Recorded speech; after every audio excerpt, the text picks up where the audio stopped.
Boş. Selam.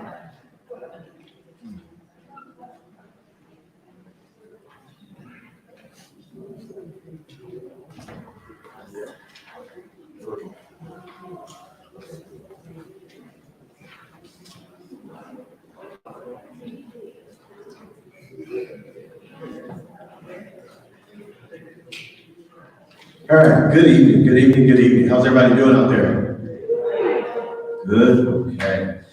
I'm Brandon Morris, I'm the manager of community engagement and college and career readiness for Building Our Future. I'd like to thank you guys for joining us tonight, those of you guys that are joining in person, as well as those that are joining us from the live stream. So we'd like to welcome our 6 school board candidates. Thank you guys for joining us tonight, definitely appreciate it. I'd like to welcome Rebecca Stevens, Eric Meadows, Sam Ruchnick, Latifah Robinson, John Kim, Christine Schmale. Thank you. Thank you to everyone who played a pivotal role in making tonight even possible, especially for our school board candidates, those of you guys that are old enough to vote, and for our youth. Special thank you goes to the 12 youth that have been a part of our Building Our Future leadership cohort over the last 3 months. The growth that I've seen with these young folks in the last 3 months have been truly amazing, like words can't even describe. From the first day they walked into the doors up until now, it's just been very special. Especially if you guys know high school students, so many of them have very busy schedules. Some of these kids were a part of the basketball team, to student government, to other extracurricular activities. Some of these kids are even in track, and they had track meets today, so they're running back and forth. So a big thank you to them. So although you won't hear and see from all 12 of the students, these students do represent Bradford, Tremper, Indian Trail High School and Academy, Harborside Academy, and Lakeview Tech Academy. These young folks tonight, they will display what's possible when you bring people together around a shared result. I gotta let you know that the questions from this evening have been co-created by these 12 KUSD students. Also, these questions from this evening have not been shared with the candidates in advance. So we respect everybody's time and we appreciate you guys for joining us tonight. We will not have time for public comments. Each candidate will have 90 seconds to answer a question, and you'll get a 30-second warning from Janiyah sitting here in the front row. She will raise the yellow card, and that will let you know you have 30 seconds left. And then she'll raise a blue card and say that your time is up. And now, since this is student-led, I have to get out of the way and bring on the students. Give it up for our young.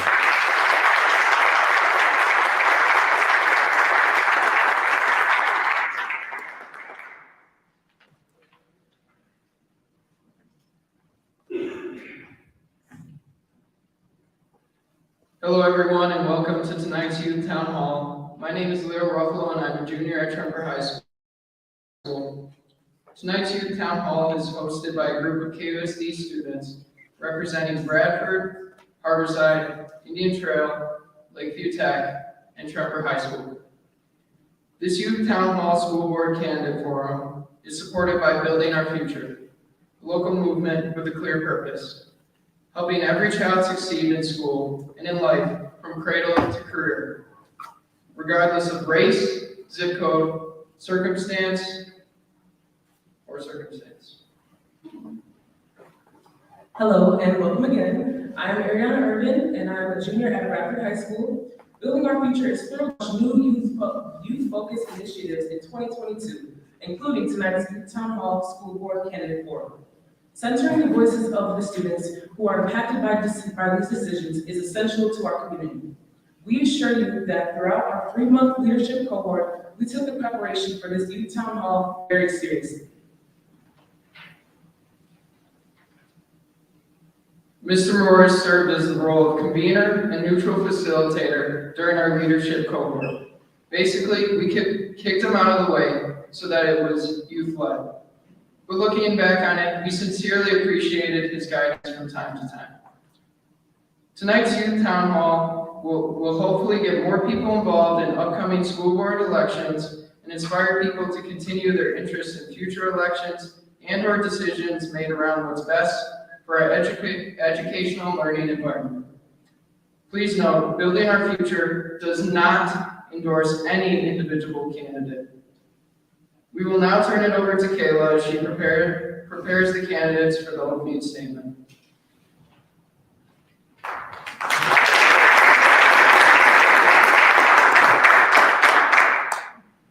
Thank you, Ariana and Leo. Hi, I am Kayla Mitchell, and I'm a junior at Harborside.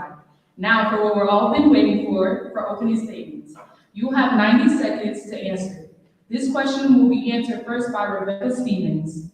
Please share with the audience who you are and what is your platform as a school board candidate.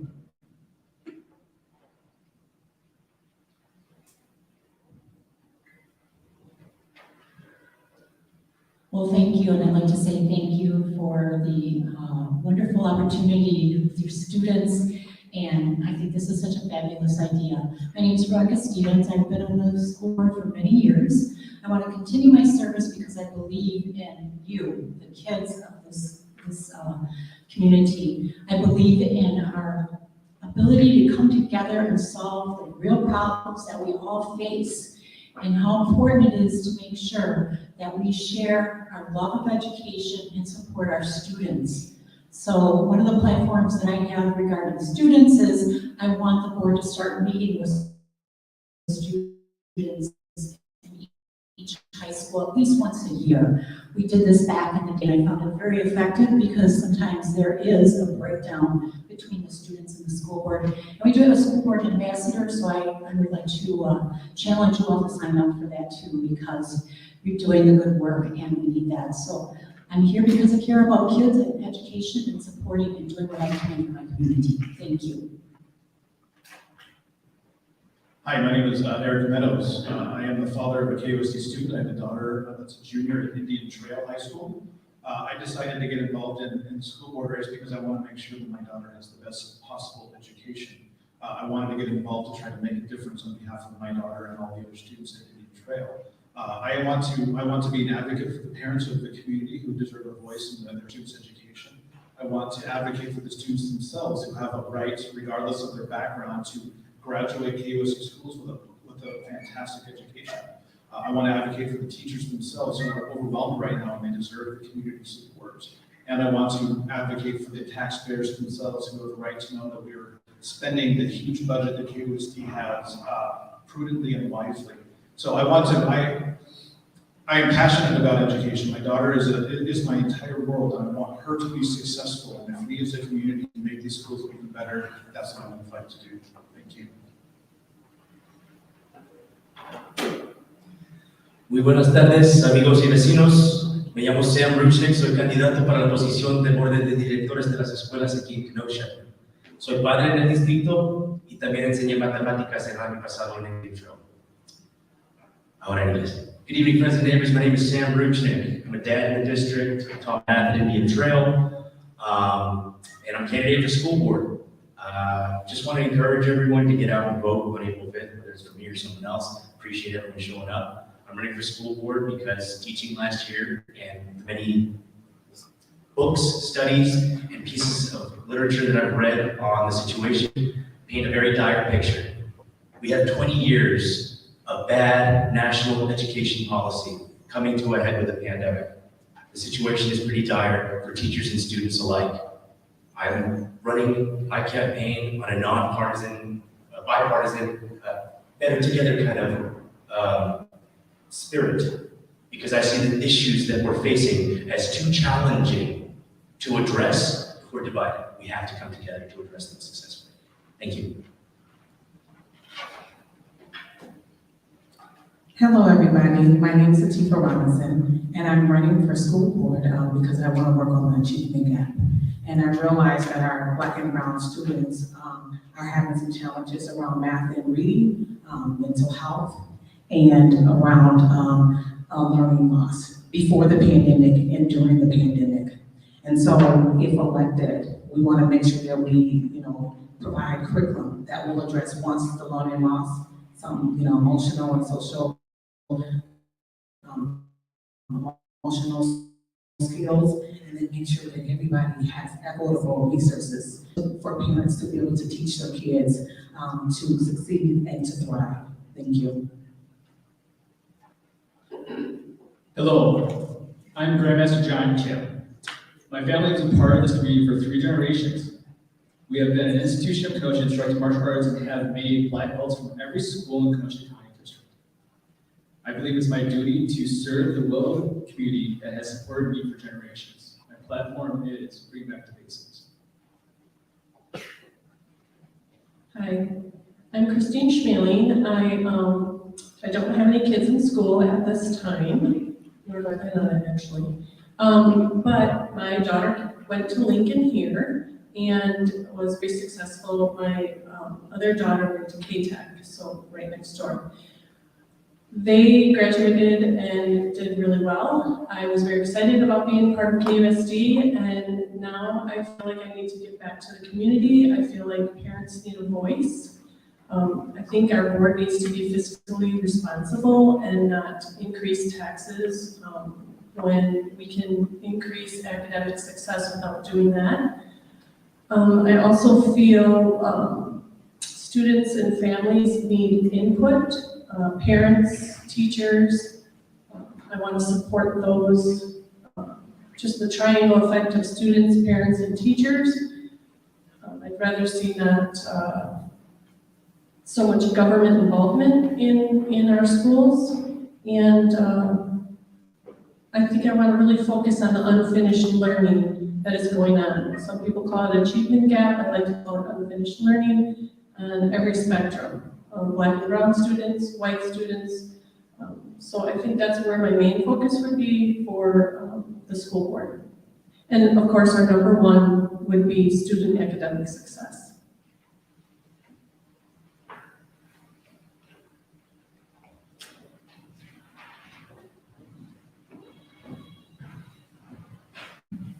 Hi, I am Benjamin Rhoda. I'm a junior at Trumper High School. This question will be answered first by Rebecca Stevens.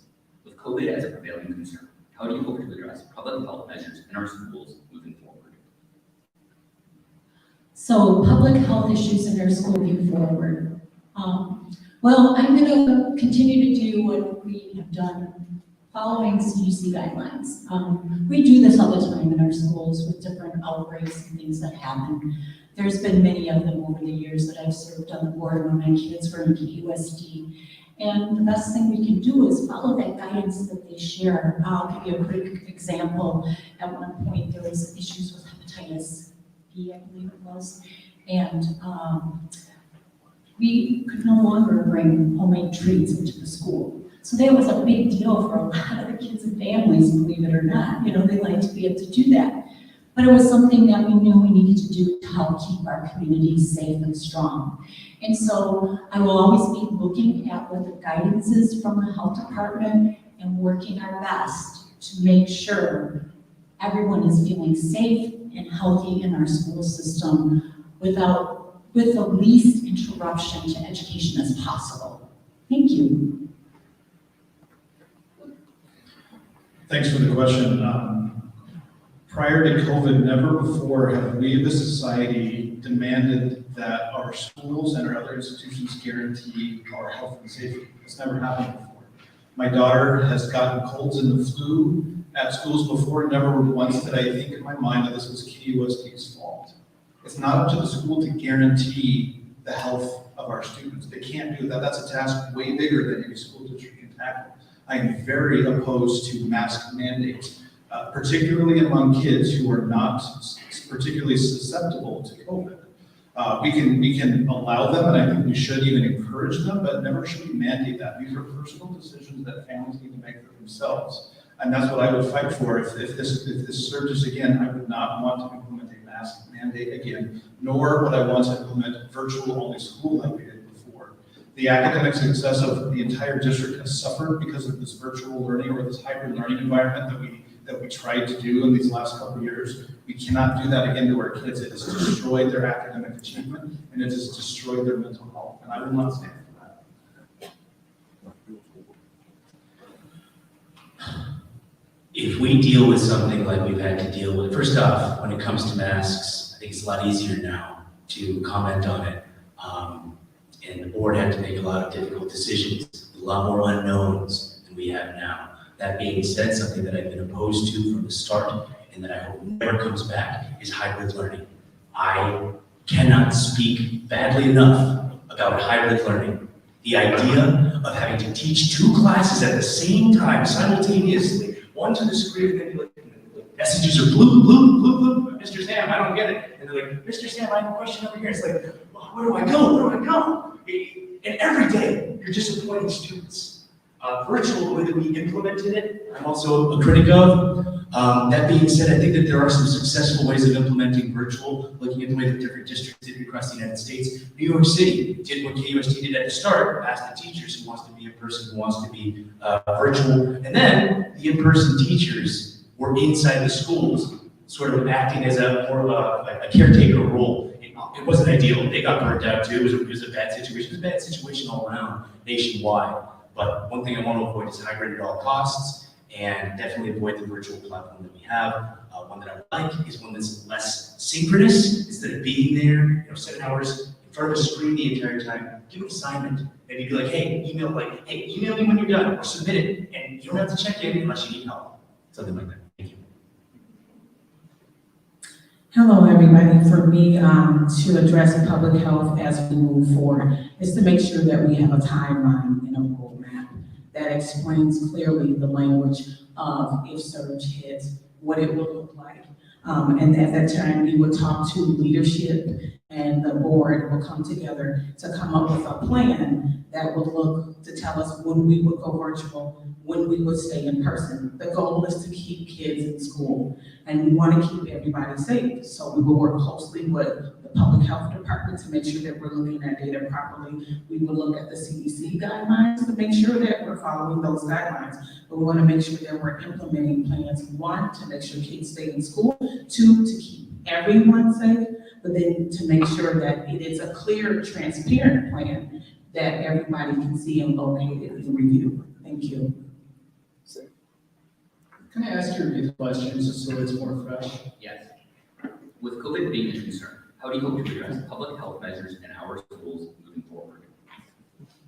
And to answer this, I would like to say that, I would rely on our community again. I think we're reacting too much on the national agenda.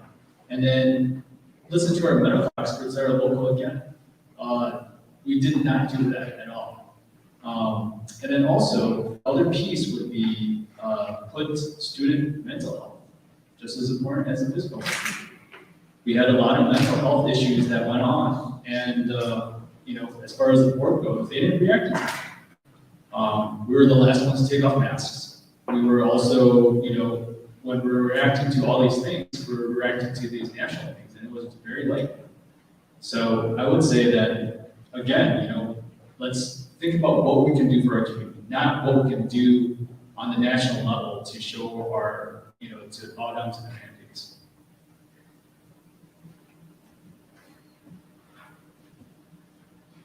First of all, I would make masks optional, period. I also am very aware, I've been doing some studying with the Wisconsin Youth Risk Behavior Surveys.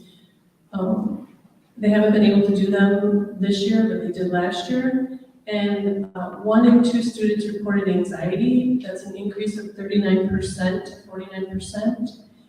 Increase in self-harm and depression. 59.4% have experienced depression, anxiety, self-harm, suicidal ideation. And so I believe seeking and finding help is an important component of mental health.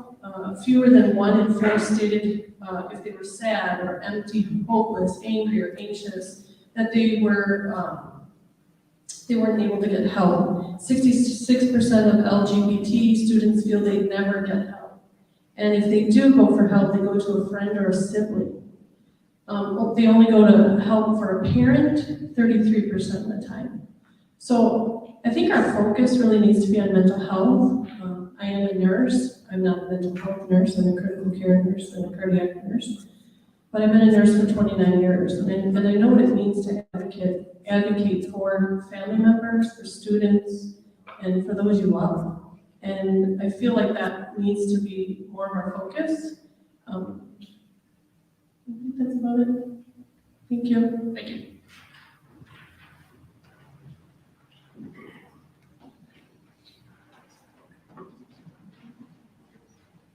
Hello, I'm Eric Salgado, and I'm a senior at Indian Trail High School Academy.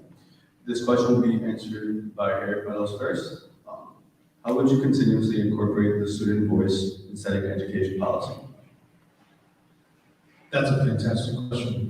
We were just talking behind stage before the meeting how I've been to every school board meeting over the last couple of years or so, and when students show up to the school board meetings and speak, everybody pays more attention. That's the way it should be. I love it when students get involved. I love listening to the student ambassadors that show up to these school board meetings. That needs to be encouraged. We have this student ambassador program. We need more people to sign up for it. I think that's wonderful. I think there's a lot that we can do to meet with the students more frequently. School board members need to be in the schools more so they can see what exactly is going on. That should be a priority for any school board member to get into the schools and talk to the students themselves. I know KUSD has done some surveying in the past of not just parents and other teachers, but the students themselves. That should probably happen more frequently. One of the big priorities I've heard this year from students in particular is the low quality of the school lunches in the district. There's a lot of things happening behind the scenes because of the student outcry of what was going on. So that's kind of a good pattern that we need to replicate in more issues around KUSD. When it comes to, I got a lot of policies that I think would help students, but when it comes to specifically including them in the decision-making process of their education, I think it is vital that we include them in meetings in a more formal and systemic way. Every meeting could start with a few representatives, one from each of the high schools maybe, from their SGAs, the Student Government Associations who are already in a leadership position, where each of them gets a 2 to 5 minute opportunity. Even if it's just the big three, Tremper, Bradford, and Neutral, but ideally all of them, 2 to 5 minutes, what's going on? What are some of the complaints? What are some of the issues? What are some of the things y'all are doing right?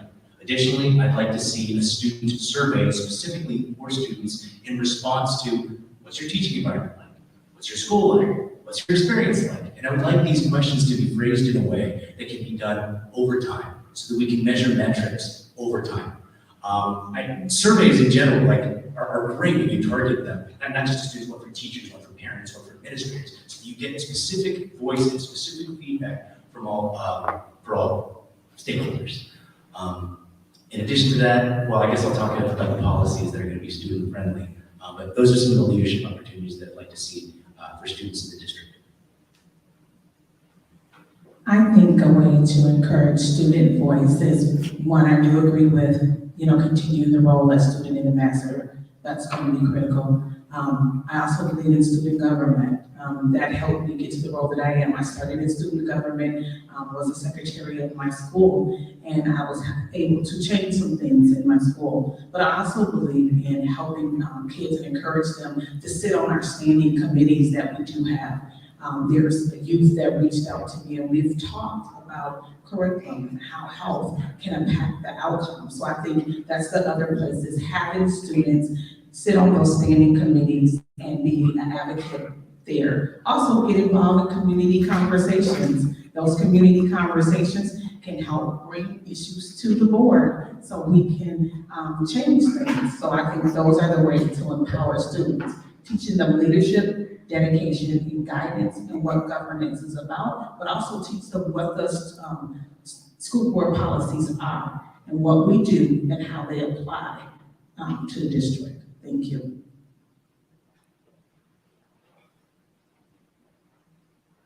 To hear the voices of the students is very important.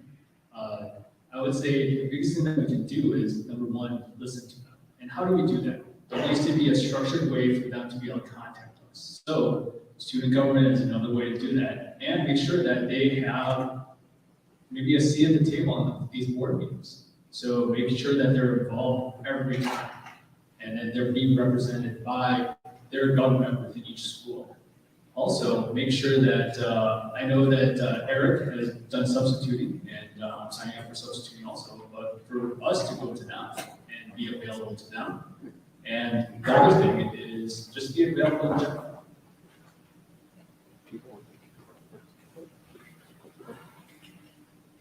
It was very exciting coming here tonight, and I think we all agree on that.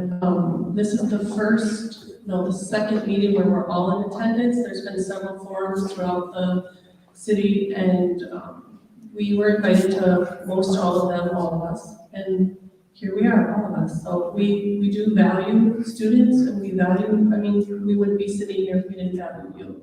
You're our number one priority, and we care. And you need to know that we care. And so forming any kind of government or body within a school is crucial. And that needs to be brought to us so that we can help make decisions that concern you, and that where you feel like you need a voice. So I am 100% for any kind of student involvement. I think you should be involved at every school board meeting, and bring your friends.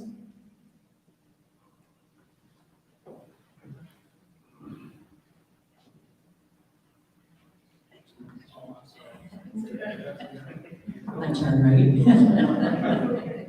Well, good, I'm glad I'm not left out of this question, because this is the reason I sit here today. Not only do my children go through KOSD, but now I have grands in the school district too, and it's really fun watching them get involved and get into school, their 4K and kindergarten, and it just reminds me all over again of my love for what I do as volunteering in the schools when my kids were young. And I was fortunate enough that we did make a student ambassador. I can't remember which year it was that I was on the board, but we did that because we wanted the student's voice.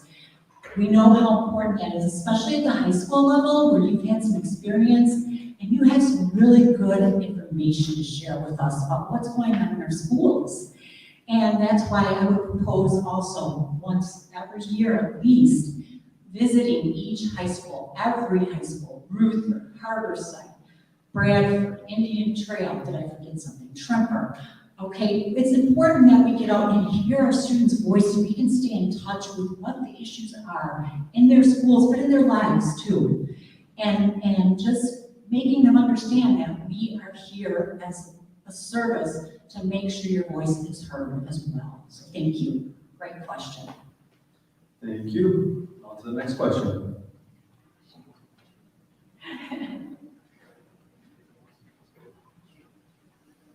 Hello again, my name is Leo Ruffalo and I'm a junior at Tremper High School. This question will be answered first by Sam Ruchnick. The Wisconsin Department of Public Instruction recently published the Wisconsin Accountability School Report Card, showing KOSD with a score of 56.3 out of 100, which falls under the category, quote, meets few expectations, unquote. While it is true that COVID has affected these scores, what direct steps are needed to address the quality of education in KOSD schools? Great question. All right, twofold. One, academics through curriculum. I would like to see a teacher-led redesign. I've been saying that. What does that mean? I had a badass team back in Indian Trail. Great teachers, really child-oriented, great at their disciplines. I would love to have been able to go for my head of department, Janet Carpino, to represent me in the district and work with the curriculum coordinators to say specifically, hey, this is what our teaching staff is doing. Maybe the Tremper or Bradford representative, like, this is what ours doing. Like, oh yeah, we find a lot of success here. Yeah, we do too. We'd like to see fewer quizzes and tests. Oh yeah, we would too. There's a whole lot with our standardized prepackaged curricula that I proposed to that I think would be really great if we could empower our students and our teachers to have a lot more fun while they're learning the material while still keeping those academic standards rigorous. I had students ask me phenomenal questions. One of them is in this room tonight, and I didn't get a chance. Well, two of them actually are in this room tonight. I didn't get a chance. Both of them asked great questions. I didn't get a chance to answer those questions all the time because I got a quiz on Friday. Sorry, we got to study on this abstract formulaic material. So that's one of them. Secondarily, I'd like to see one of the issues, and I'll try to go through this in less than 30 seconds. Behaviors are high. How do you improve them? You give them something that you can take away and give. An open lunch recess, a longer lunch recess for staff and students at the high school level, something that they've been asking for, something that you can reward them with for good behavior and take away for bad behavior. So, yeah, those two things. To assess the report card, I think what we would have to do is take our time and actually look at those schools. Each of those schools have individual issues that we would need to address. So we would have to go to those schools with those ratings, do an assessment, see the resources that they need, and then try to find opportunities to provide the resources that are lacking. Let's say if there's like math and reading resources that are not there, we want to provide those. Let's say if there's special need resources, we want to make sure that we improve that. Let's say if it's mental health, we want to make sure we provide that. But we also want to get to the root causes of the reason why those learning loss. And so you want to make sure you're going to set up tutoring and training, mentorship, those things like that. So students can do better in an area, and then we want to also empower our teachers so they're not burned out, to make sure they have the resources they need to teach someone. So I think it's a matter of an assessment of what the schools, teachers, and parents and students need to address that report card, getting to those root causes. As far as the report goes, I think we need to look outside the box. Academics has always been the focus of our high schools. We need to start looking at maybe putting our kids more into vocational and trade-based outcomes. It is important to have a certain level, by all means, and we will still have an academic track. But let's look outside the box and see what we can do to inspire these kids to want to learn these things for other career paths. So this kind of goes along with the achievement gap, the unfinished learning, and this all was happening way before the pandemic. We really need to make sure we realize that. We definitely need an academic recovery plan. We have to set expectations and outcomes. I'd like to see, of course, K through 5th is super important, even K through 2nd, where we're reading and writing and math is so important. Our kids are scoring 26% and 28% proficiency at their grade level in those courses. So the focus should be the basics. We need to get rid of all the fluff on the outside here, let the teachers teach, let them do the core teaching of math, reading, science, English, and we need to really focus on that, or else we're not, there could very well be a possibility we wouldn't close that achievement gap. I'd also like to see a summer academic boost program, and I know that high schoolers have to earn credits for a diploma of volunteering. I'd like to see high schoolers go into each school. If everyone took 4 and you had 100, that's 400 students we could reach. If we had some sort of tutoring program, is what I'm getting at, where high schoolers, not only does it help the student, it empowers the high school students. Thank you.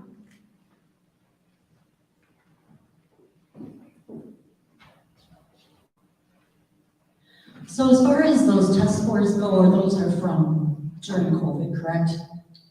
It was published by the Wisconsin Department of Public Instruction, yes. This was Okay. from last year. So we do know that many of our students did not test either. So we have to take that into consideration. That can really skew it. I'm not saying that we don't have issues in Kenosha Unified with learning and growing, but we don't want to blow it out of proportion either. We want to be realistic. So first of all, I want to take a look at that. I want to figure out how many kids were tested, were not tested, what the circumstances were around the testing, and how that impacted the test and what our results are. The next thing I want to do, and I always try to do this, is look at individualized plans for our students. We have tools available to us that can be used, and they can be used effectively to find out the base score of how high our students can learn it for reading, math.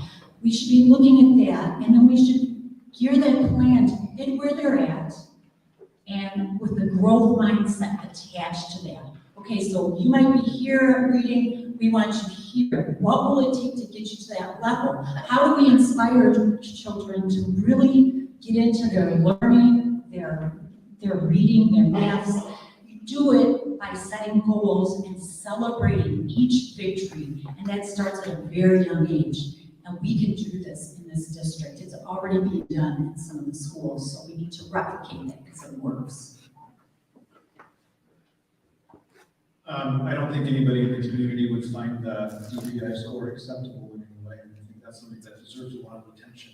We as a district are what we spend our time and resources on. KUSD is, for some reason, is being tasked with solving all of society's problems.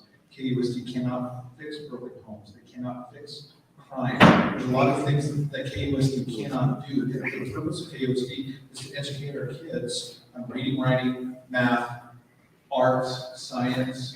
That's what we need to focus our resources on, not a lot of this other stuff that KUSD cannot solve the problems on, but people are relying on this district to do way more. Our teachers are being stretched so thin by being expected to do so many things beyond just teaching the class that they were hired to teach. Our teachers are overwhelmed. Let's free them from all this other stuff and let them teach what they were hired to do. My mother was an elementary school librarian. I said this in a previous form. Reading is critical, particularly among our youngest students. We need to instill a love of learning before kids start to see reading as a chore. We need to make reading fun and enjoyable so they see it as the reward that it should be. All right, thank you. Time for your next question.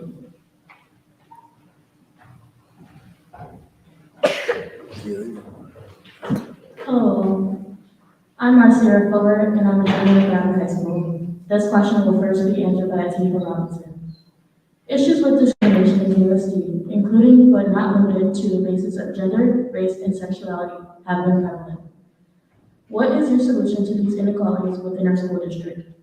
Can you repeat the question? It was just a little muffled, just a little. I just want to make sure that I'm hearing clearly. Yeah, of course. Issues with discrimination in KUSD, including but not limited to the basis of gender, race, and sexuality, have been prevalent. What is your solution to these inequalities within our school district? I think first we have to, one, have a conversation about it. We have to start talking about it when it comes down to discrimination or having diversity, equity, and inclusion in there. The other thing is we have to start with training. And this is not, I'm going to keep saying it, is not a one and done type of training that you have to do. This is an ongoing that we have to talk about how to create a culture. And this is going to start with something that you utilize in HR. So human resources and leadership will talk about what that will look like. And then that will go out to the employees that way. And so for me, I think it would be more of a policy that we will have to, put together about, how inclusiveness look, what does equity look like, and what does diversity look like throughout the district.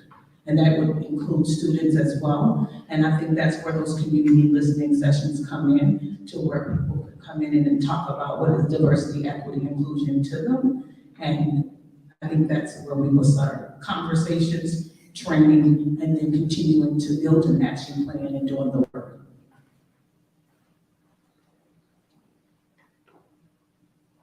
I think we need to recognize what the children are. Basically, they're our children, and they're our future. So the other thing is that we have to stop putting labels. There's so many labels that we're putting on everything. And just recognize them, again, for being our children and our future.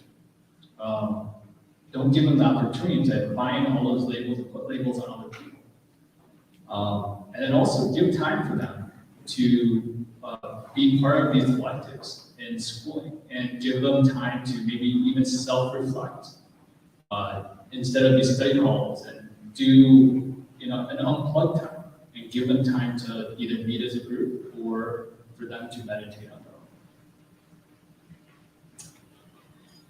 It's kind of a complex question. It seems easy, but it's not. Here's what I know. Our country is in danger of coming apart at the seams. If we continue to critically look for racism in every facet of everything we do, we're going to find it. And it's corrupting our schools, and dividing our nation, and dividing our people. I celebrate diversity. I think inclusion is best learned through teaching respect and valuing each other. I think everyone here should have cultural representation. In the curriculum, I believe that we can better learn through those experiences. I support this. What I don't support is any divisive concepts of being a victim or a victimhood mentality or ideology. I think that's very separating. So it doesn't empower students to go that path. I feel like we need to focus more on the celebrating each one's diversity. I also don't think we should throw a lot of money, taxpayer money, at outside sources in having people come in for $9,000, $10,000 to teach teachers what this means. I think teachers know what this means, and they innately are able to do that.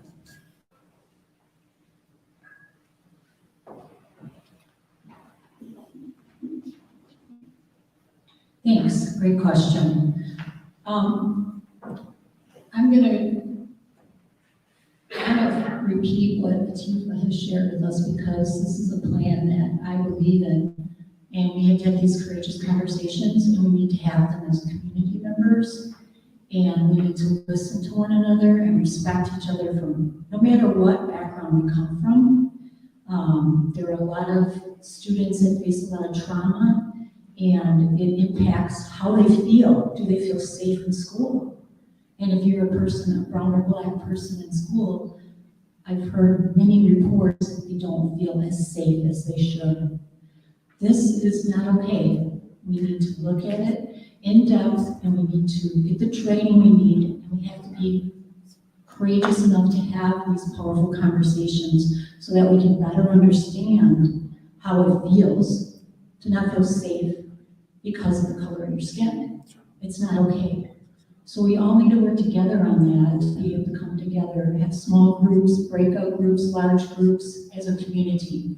That's how we're going to rebuild our community stronger and better, by being inclusive and also creating equitable situations through training and education. So thank you. Thank you for the question. I would first like to say I don't feel that KUST teachers or administration are bigoted or racist in any way. I think our teachers are the kindest, most open-minded, welcoming people that there is in our community, and that should be celebrated. There is a prevalence among a lot of students that I have talked to that feel that they have to self-censor at school. They can't be open and honest with what they truly believe. And I think that's something that we need to change. I think the diversity of thought is what we should be focusing on. We should be welcoming of every diverse idea or thought that any student has, regardless of what it is. And there are many students in this district that don't feel that they can express their own opinions in fear of retribution from other students or from some of the staff. And I think we can't be intellectually honest unless we are allowed to actually vocalize what we are thinking. I also think we need to get politics out of our classroom.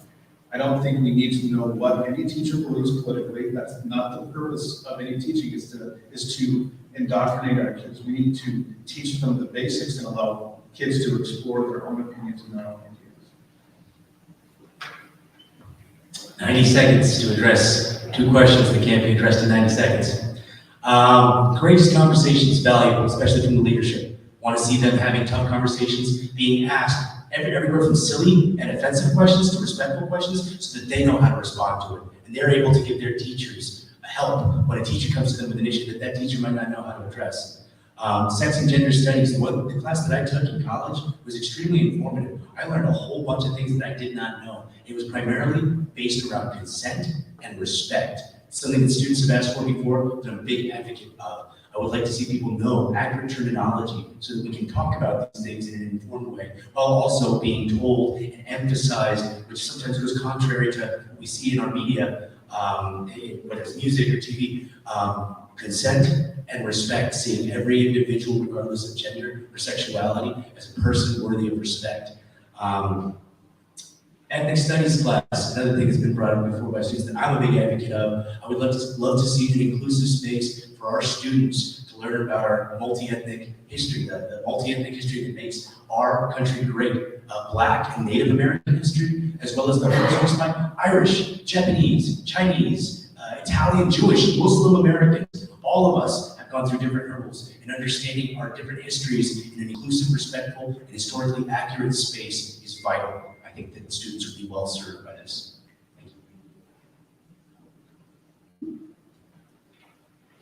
Thank you. Thank you.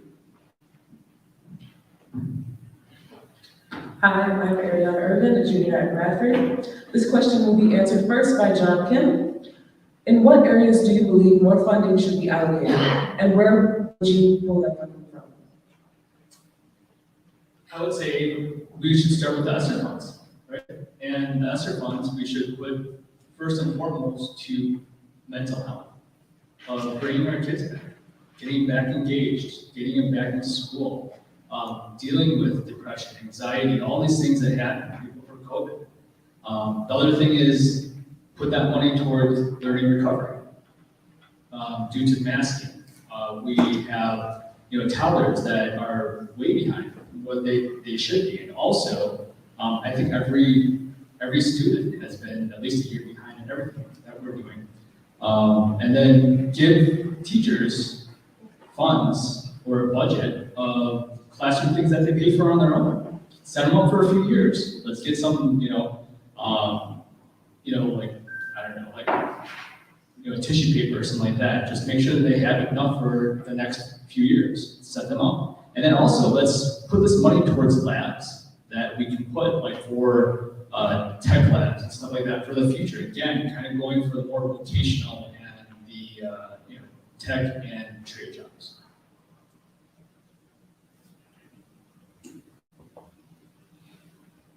So right off the bat, I'm not a fan of ESSER funds.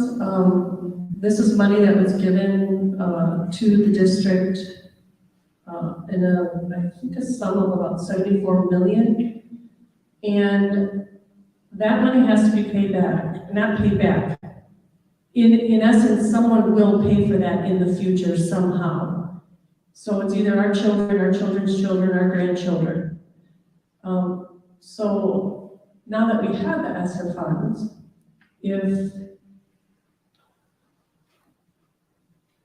I would like to see most of those funds go to the unfinished learning or the achievement gap, to support teachers, have math and reading interventionists, to get kids that are critically need to be able to read proficiently and numerate proficiently in those lower grades. That is huge for their foundation for when they are someone like you, a junior, right? Okay. So that's where I would focus the funds, to be able to allocate for those dollars going towards mainly funds for academics. And I'm not sure where we have put all of that money, but that's what I would counsel for.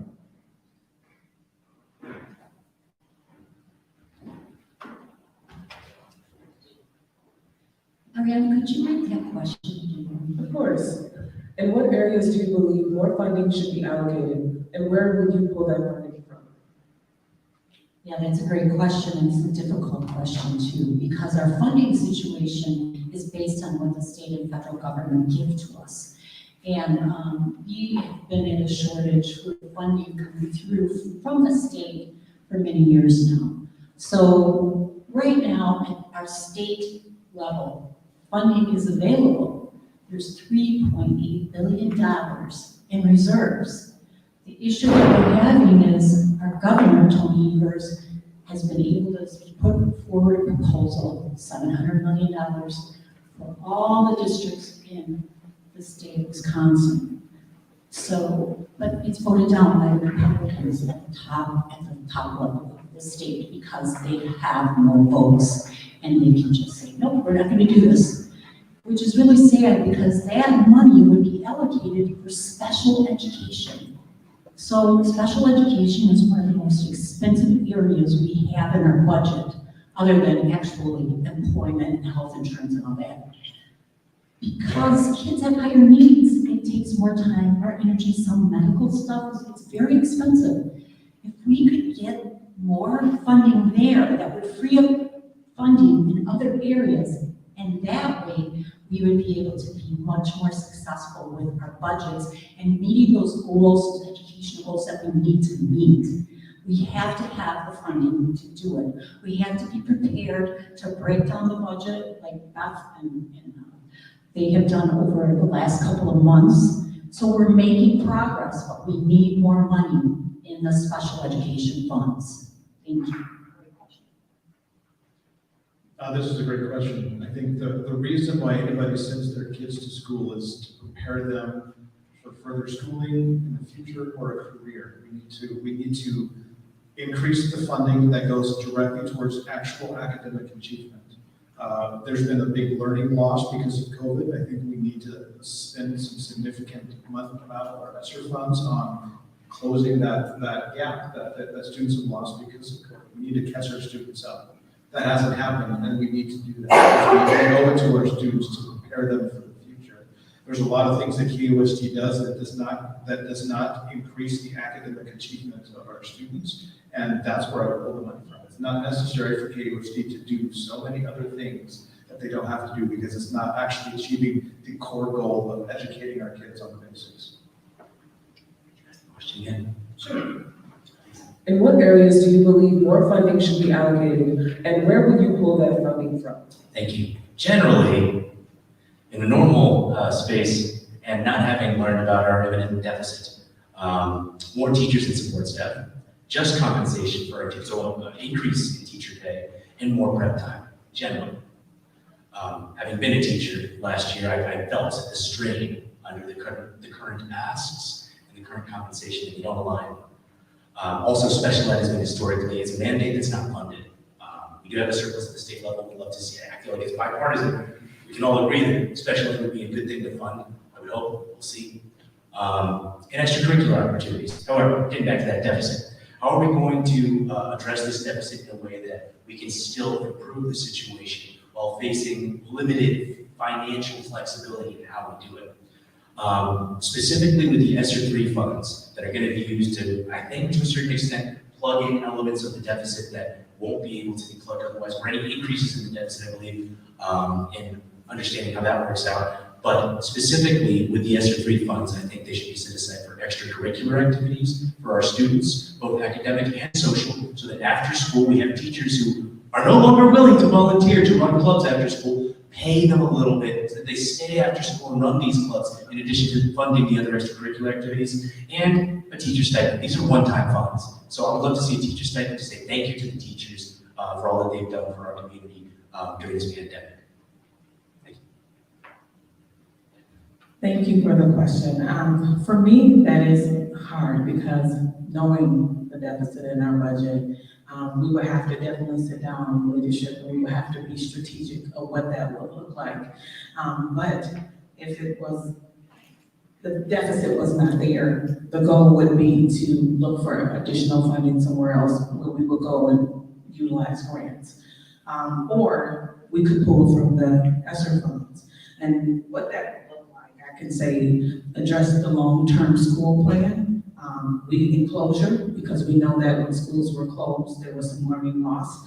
With education and technology, we know not everybody had technology, so we would make sure those things were addressed. Mental health and support, address after school and summer school activities and programs that keep kids continue to thrive and succeed. And then the other thing is continued staff employment, because we know that in some areas, there's not enough staff to support everything that's needed. So we want to just increase the staff, and then diversify the staff. Thank you. Thank you all.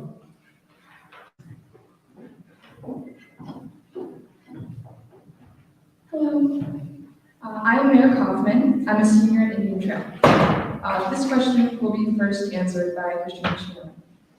Virtual learning and isolation have severely affected students' mental health. We've spoken on this a little already, but these paired with the influence of social media and more stressful schoolwork have led to a stark decline in mental health. How would you address these concerns? Well, I did address all those statistics prior. I think mental health is very concerning. We need to set aside probably funds. It has to come from ESSER funds, but then again, we have a deficit. So where does all this come from? How are we going to address mental health with our students? That is going to be the million-dollar question, because we need staff to help with that. We need outside sources to help with that. Right now, if you look at the KUSD website, you can go to, it's out of Aurora. We've partnered with them for social emotional learning, not learning, but needs. So the ball has already been put into play. I think there needs to be more done about that. And I would probably work off of that.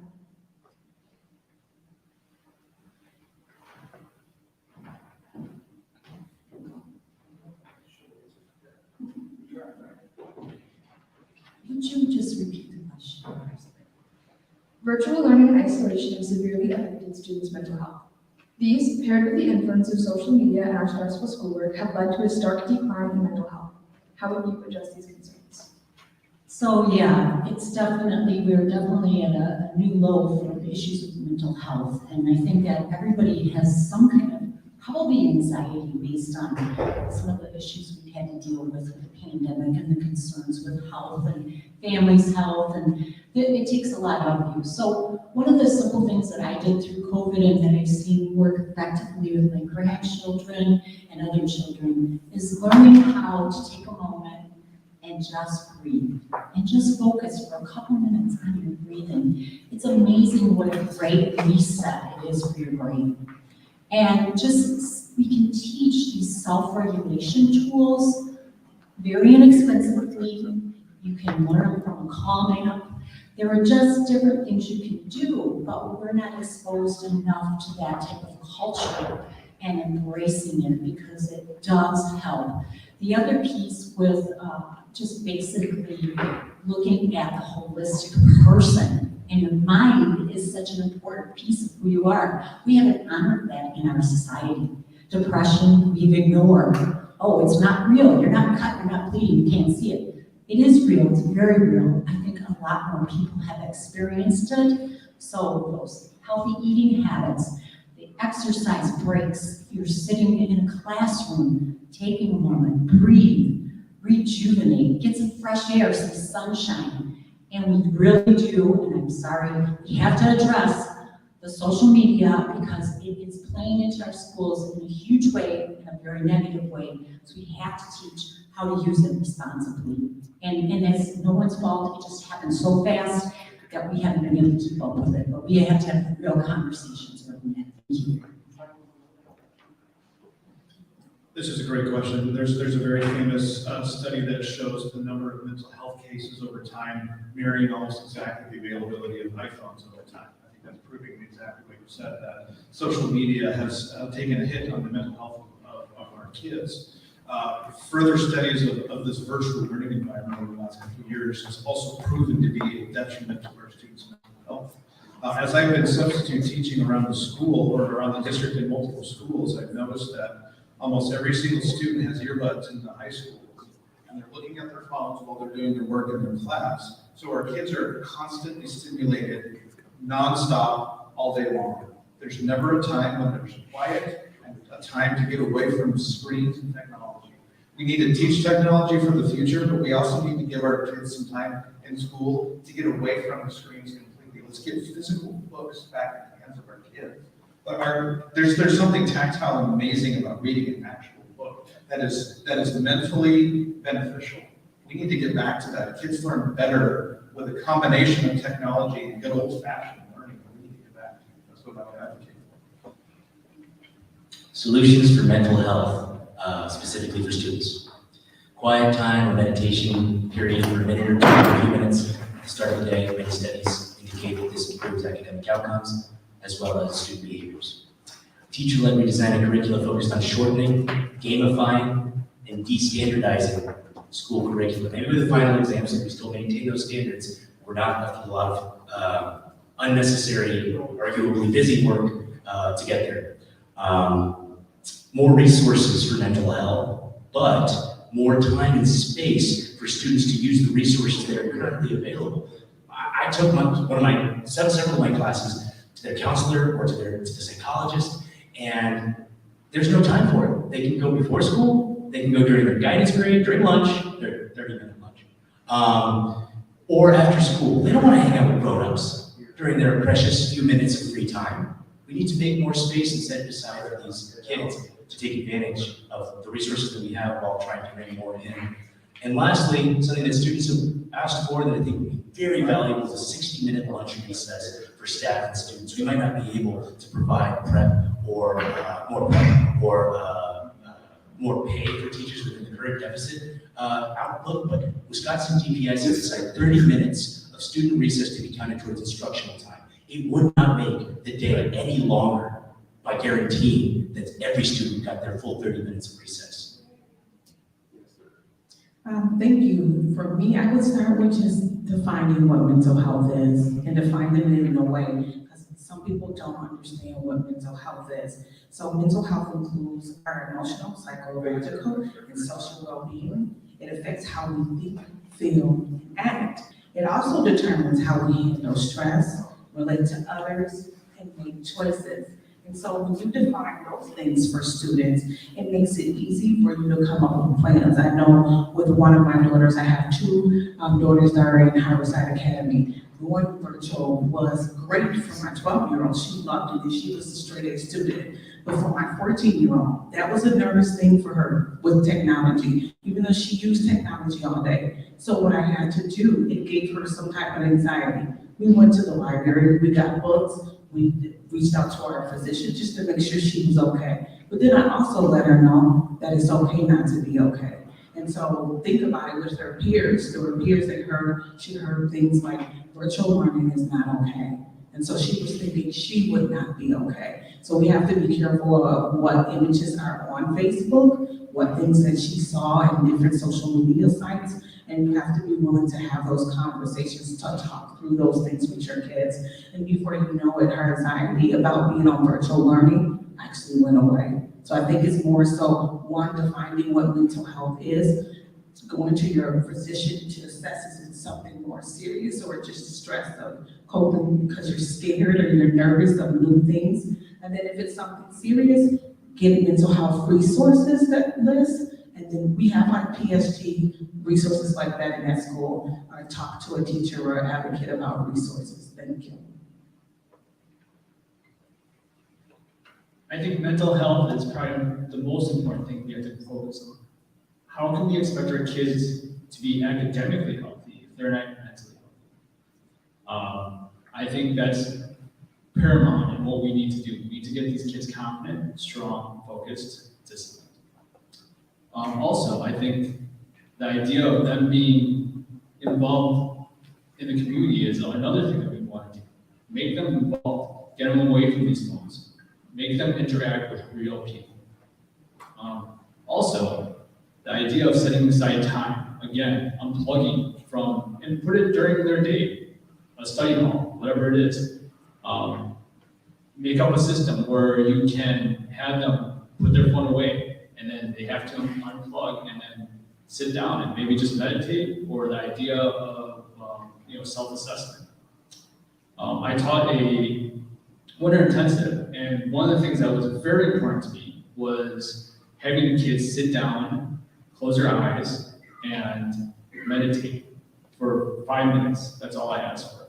And it made the world of difference as far as their outlook on life. Thank you. I will now turn it over to Janaya as she prepares the candidates for the resolution statement.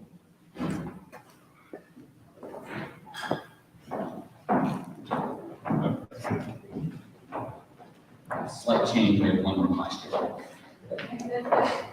I'm Nick Logan, I'm Benjamin Rodolph, I'm a junior at Trumper High School. This question will be first answered by Rebecca Stevens in District 9. Students have raised concerns about the quality of food served at lunch. How do you plan to address this issue? Well, we're working on it right now, believe it or not, and it's not an easy situation, and I do understand what you're speaking of, because I have kids in high school too, and sometimes the lunches do fail miserably. There's been other issues with supply and demand, as you know, in our economy. It's taken a hit with getting the actual things you want to have on the menu versus the things that are available.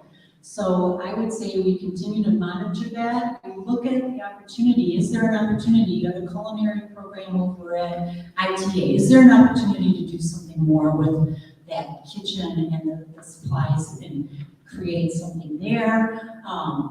We need to survey the students. What types of healthy foods can we put in place that will remain fresh and nourishing? Because you have to build your body with good food to be able to learn. And I know it's easy to get hooked on sugar and soda and all that, but we really do need to continue to monitor that and then come up with a structured plan of how we can change that. And maybe some of our ESSER funds, those are one-time funds, but we might be able to buy some supplies that would support that. Thank you. As I mentioned this in the previous question, I think this is a testament to the student involvement in our schools, because they're the ones that first raised this question, and the district is working on it because of student involvement, which is fantastic. I think KUSD has been offering free lunches for everyone, regardless of need. So we're having to prepare way more food than we ever have before for more students, and maybe that could be part of the problem. Maybe it's time that we stop that program for those people that can't afford it, and make them pay it again. So we have to prepare less food overall. I think we need to do a full audit of the entire process, from the supplier through the preparation of the food, find out where's it actually going wrong. We as a community don't know if that's happening or what the issue actually is. I don't know where in that line from the supplier all the way to serving the kids, where is the problem actually occurring that the food is wrong? Is that because of the transportation? Is it because of the suppliers giving us bad food? Is it because of the kitchen staff that are not cooking it properly? Are they overwhelmed? Are they supplied enough? We as a community don't know that. And I think we need to investigate that and let it, talk about what exactly the problem is, so we know what solutions to actually recommend. Supply chains have been disrupted nationwide during the pandemic. In reaching out to the district, they confirmed that their own supply chains were damaged and hindered, and I believe that they went through at least one supplier change. So yes, the caliber of food has gone down in some ways, and the free lunch program does provide, which is a good thing, provides all students access to lunch, but perhaps having students who can afford to pay for lunch will allow us to go to a supplier that provides us with healthier lunch. Also, I would love to see a 60-minute lunch recess open at the high school level for qualifying students, so that students could have the option to go out in the community like I had when I was growing up, like many of the adults I see in this room had when they were growing up, and have the option to take some of the burden off of our supply chains and insert some money, if their families can afford it, into our economy, into our local, into our businesses. I would love to see that. I think it would be a win all around. I know it's something the students have been asking for. My son, anyway, I won't name the students. I won't call him out. He's in the next three. But yeah, a longer lunch recess, open at the high school level for qualifying students, as well as looking into our suppliers to possibly upgrade if that's something that we as a district feel that we want to do. That is a great question, and that's something that the district is currently working on right now. But that's something that we have to be fiscally responsible on. We're looking at the finances and how that will look across the board to make sure that we can provide healthy resources and healthy foods throughout the district. So for me, I would think we would look at different community organizations that provide these healthy foods. And maybe we can, at the high school level, have someone, come in and educate and work with leadership on what that plan will look like and how much that would be to provide healthy lunch. But this is where students' voice come in. Student voice can come in and actually create that plan or what it will look like and what vendors you would like to, and what type of food you are looking for, because what we think is healthy is not what's healthy to students. So we just want to have a voice of what's your ideal of healthy, what type of food you're looking for, and how long that would be. Thank you. Food is only going to be healthy and nourishing if it makes it to the mouth of the students. Majority of what we have here in our lunch programs is thrown away. It's not sustainable. It comes in plastic. A lot of it is just thrown away. I say that lunch program definitely needs to have a recall or overhaul. And we need to partner again with our community and make this maybe another thing where we have a great local food scene. So, for example, just even cheese alone, go through 1,000 cheeses, right? But the idea of having our communities come in and help us with that lunch program, and also teaching our kids that maybe become a vocational thing where they go out and become chefs and food workers and stuff. And also, let's see if we can't get groceries to donate food from their grocery stores. And then in exchange, give them, a tax break and donations. It's really great to see that your voices are being heard. I think that the board and the school district is listening, which is refreshing. And I think that your concerns are valid. I truly believe quality over quantity. So I am all for able paying households to pay for food. I think that would save on the budget huge. And those that can pay for lunches should pay for lunches. Those that need reduced lunches get reduced lunches. And I also am a proponent for having high schoolers being able to go into the community and spend their lunch hour the way they want. It also, not only does that give them free time, it gives them autonomy. It gives them somewhat of an empowerment and consequences also. So if they don't return or something happens, then there's consequences. So I think some of that is provides quite a bit of extras, and I think it would be a good idea to kind of focus on that. But I'm glad your voices are being heard. Thank you. I will now turn it over to Janaya as she prepares the candidates for the closing question.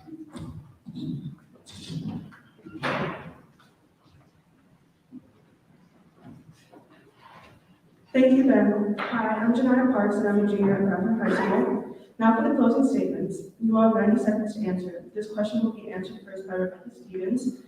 Please share with the audience what author, book, journal article, seminar, etc. has most influenced your thinking on education policy and why. Wow, that's a great question. I might be a little bit, there's so many things that I read on a regular basis just with my job alone. So I guess one of the things that really has helped me over the years, because I run a mentoring program where I match adults with kids in the school.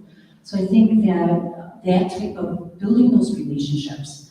So I think that one of the things that we can really give our kids an extra leg up on is having another positive adult role model in their life and understanding how good relationships create good endorphins, not just for the student, but for the mentor as well. So you have a mentor mentee. And I've gone to a lot of seminars over the years on that. And I think it's one of my favorite topics because I have a great mentor in my grandpa.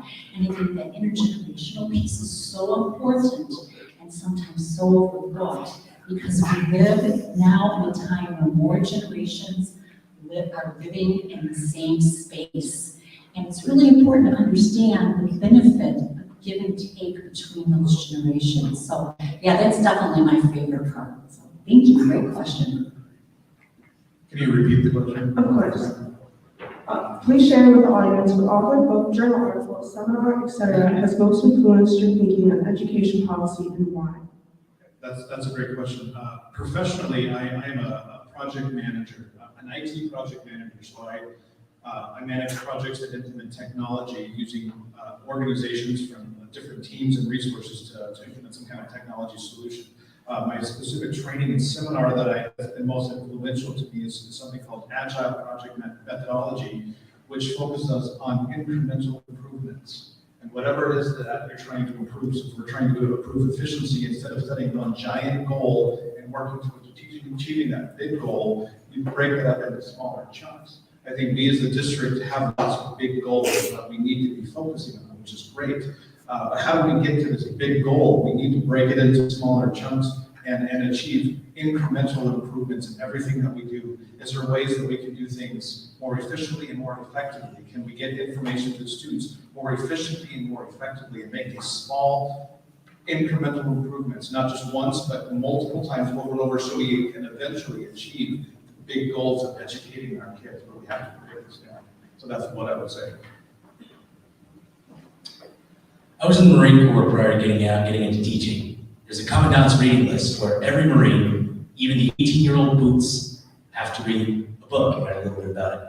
I would love to see something like that for our school leadership, both at the board and the district level. I've read many books that have informed me on the needs in schools, to include A Different Mirror by Ronald Takaki, which covers our ethnic history, Mathematical Mindsets by Bowler, which talks about having a growth mindset, and how everyone can be great at math.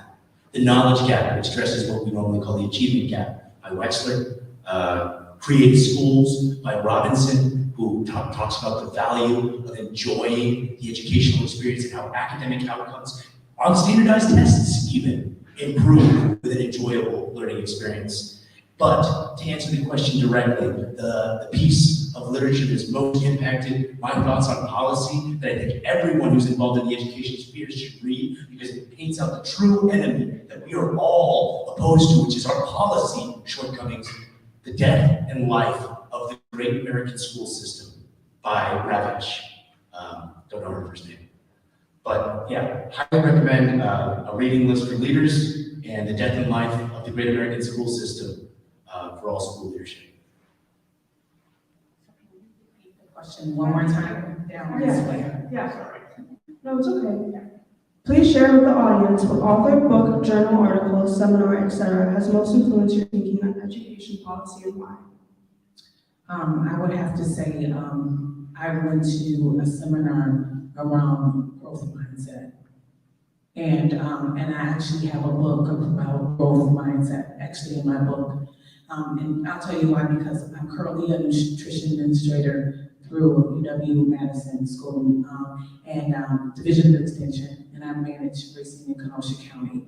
And what I learned is that having that fixed mindset didn't allow me to grow or to develop action plans that were in the best interest of all. And when you're sitting in that seat as a school board member, you have to collectively look at every last part of the district and come up with a decision that is going to keep the district safe, make sure that everybody is educated, and then we're moving forward progressively. And so I think that growth mindset seminar as well as book helps you to train.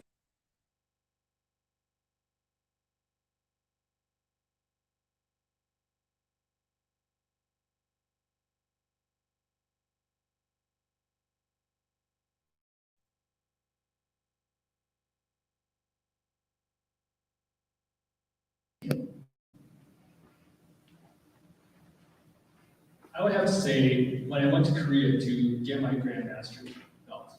So not quite a seminar, more of a test. But before we can even go into the test, they made you go through 5 hours of training prior to that, before you could even take the test. And they wanted to make sure that you went through everything. They didn't want to make a mystery out of it. They wanted to make sure that you put on the best show you could by the time you did the test. And I think that's a good policy to have, you know? Why are we making such a mystery of many things?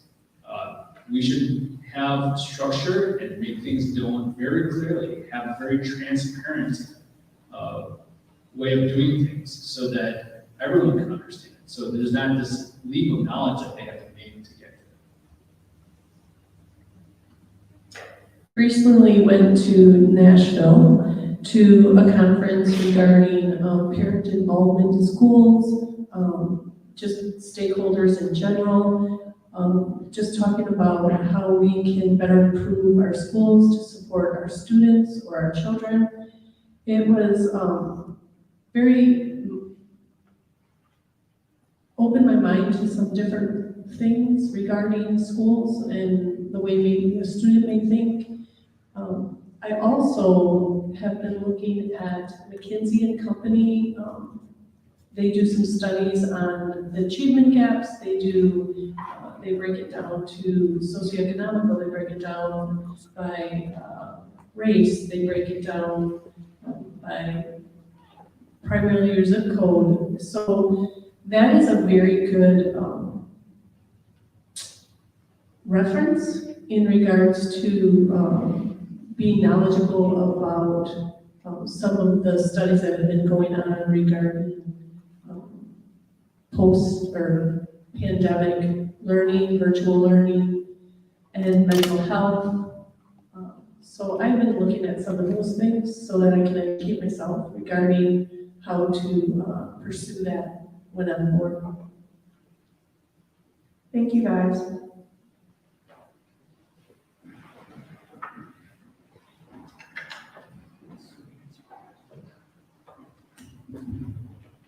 Hello, everyone. My name is Jacob Berg, and I'm a junior from Trevor High School. We would like to thank Building Our Future and Brandon Morris for his guidance, as this event was made possible through his leadership. We appreciate all 6 of the candidates for coming out tonight and speaking with everyone here tonight and those watching via live stream. We hope you will see all of you cast your votes next Tuesday on April 5th. Naya Irvin, I am a Bradford senior, and I'm here to say that the student voice matters. And by bringing attention to what matters to us, we hope to elevate more of the Kenosha youth to be brave, be engaged, and continue to lift the student voice. We'll turn it back to Mr. Morris.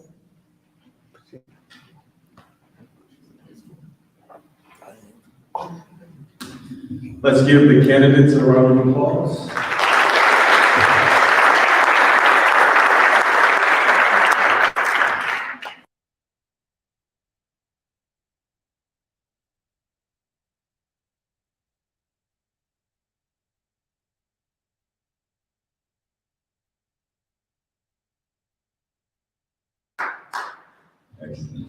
Excellent. Hopefully you guys enjoyed the night.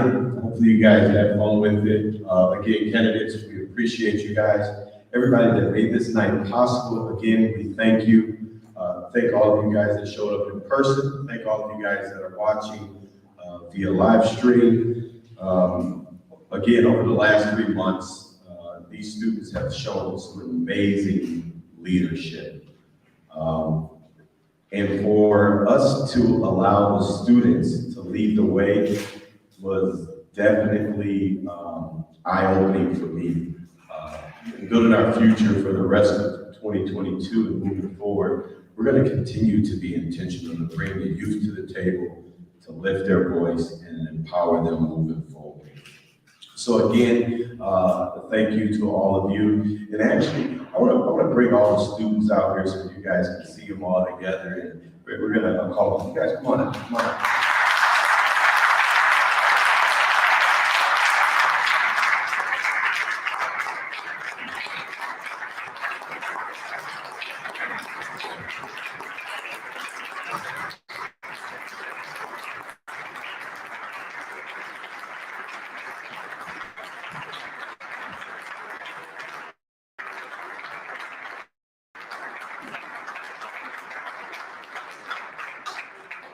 Excellent. And if the other student who's working up there, again, this is youth-led, so he's manning the camera.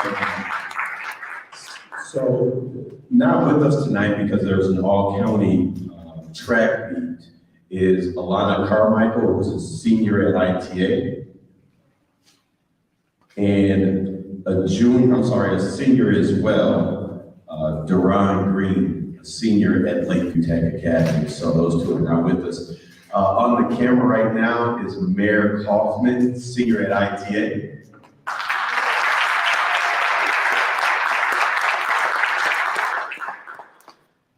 And then right here to my left, we have a junior, and I wish I could go with each individually and tell like all the things that they are a part of, all their accolades, but I'm just gonna throw this one out here because it's most recent. She's our Boys and Girls Club Youth of the Year for Wisconsin.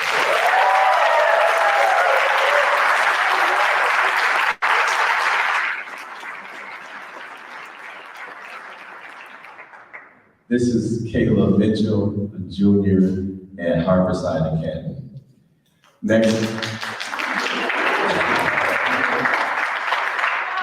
Next up, a junior, Janiyah Parks at Bradford.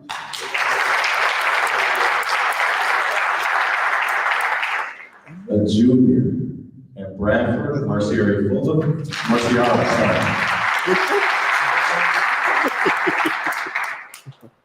don't mess up. A senior at ITA, Eric Salgado.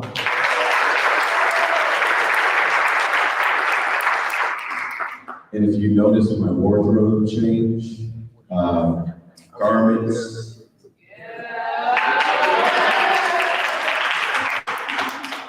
This is a senior in high school who already has his own company as well.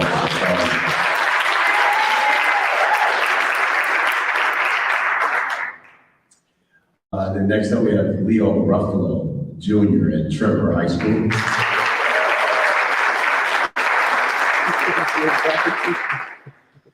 A junior at Tremper High School, Jacob Perth.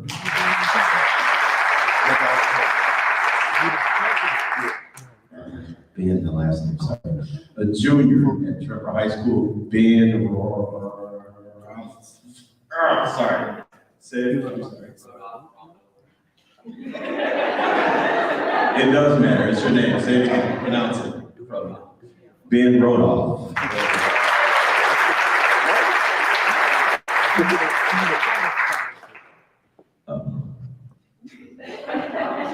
A junior at Bradford, Ariana Irvin.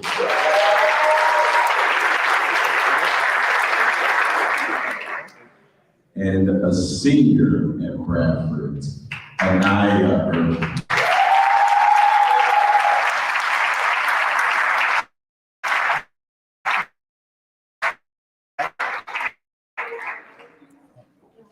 Just recently got a full ride at LSU.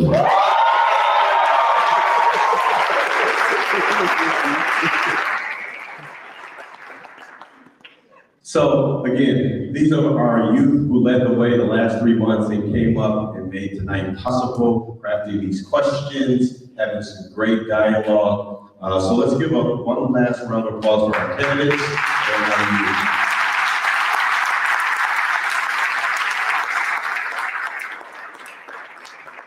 And then the last thing, if you guys haven't already, please make sure you guys follow Building Our Future on your Facebook page. If you took any pictures, go ahead and post it and tag it, let people know you guys were here tonight.